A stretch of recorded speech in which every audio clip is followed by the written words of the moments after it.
James Earl Carter, better known as Jimmy Carter, was the 39th President of the United States, serving from 1977 to 1981. Carter aspired to make both politics and government competent and compassionate. He believed government should be responsive to the American people and their expectations for their country. Carter was born in Plains, Georgia, into a peanut farm and was devoted to the Baptist faith, which highly influenced his upbringing. Carter attended the U.S. Naval Academy, where he graduated from in 1946. After his graduation, he married Rosalind Schmitt, with whom he had 4 children. He returned to Plains after serving 7 years as a naval officer. He was elected governor of Georgia in 1968 by spreading and preaching ideas of ecology, efficiency in government, and the removal of racial barriers. When Carter entered the Democratic Party presidential primaries, he was not commonly recognized. Although this was initially seen as a problem, it eventually served as an asset to his campaign. This soft-spoken, relatable, and personable outsider was exactly the person to bring integrity back to Washington, especially after Nixon's Watergate scandal, which resulted in harsh criticism towards our government. Though some questioned if Carter's background readily prepared him to be president, his charisma and honesty throughout the election was looked up upon by the American people. Carter was open about his religious beliefs and civil rights stance, which led to his success in the election of 1976 with 51% of votes over Gerald Ford. Carter related well to the people with his broadcasts encouraging the American people, similar to Roosevelt's fireside chats. Carter believed America heavily relied on imported oil.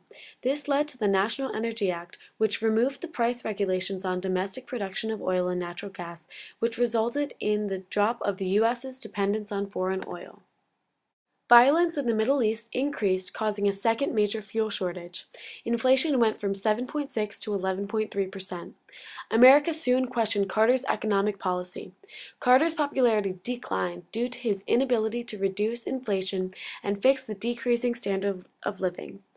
Carter's creation of the Department of Education did, however, increase human and social services. Carter appointed more blacks, women, and Hispanics in government than any president prior to him. Though Carter's beliefs in civil rights were there, his ability to pursue in the legislation fell short.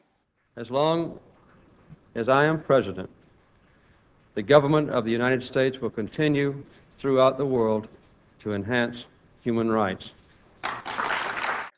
Carter believed in using moral principles to guide U.S. foreign policy. Carter cut off military aid in Argentina and Brazil because their imprisonment and torturing of thousands of their own citizens, which went against the human rights Carter preached. As a result of this, Carter set up a Bureau of Human Rights in the State Department. These actions did not come without criticism. People believed Carter was acting inconsistently, especially when he declared he was to give up the Panama Canal from U.S. ownership. Carter successfully ratified Panama Canal treaties, which resulted in improved relations between the two countries. Even before Carter took office, tensions between the world superpowers were declining. The easing of relations between the U.S. and communist countries such as China and the Soviet Union was a success.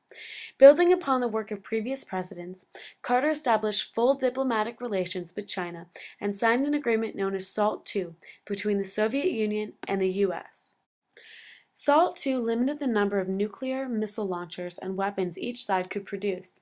However, the Soviet invasion of Afghanistan delayed the ratification of the SALT II pact due to Americans being held captive in Iran. This eventually led to Carter's defeat in 1980. After Carter's presidency, Carter went on to establish the Carter Center, which works to resolve global conflict, spread democracy, promote human rights, and economic and social development. Carter also wrote numerous books and taught at Emory University in Atlanta. Carter won the Nobel Peace Prize for his work through the Carter Center in 2002, proving his career never came to a close when he left the White House.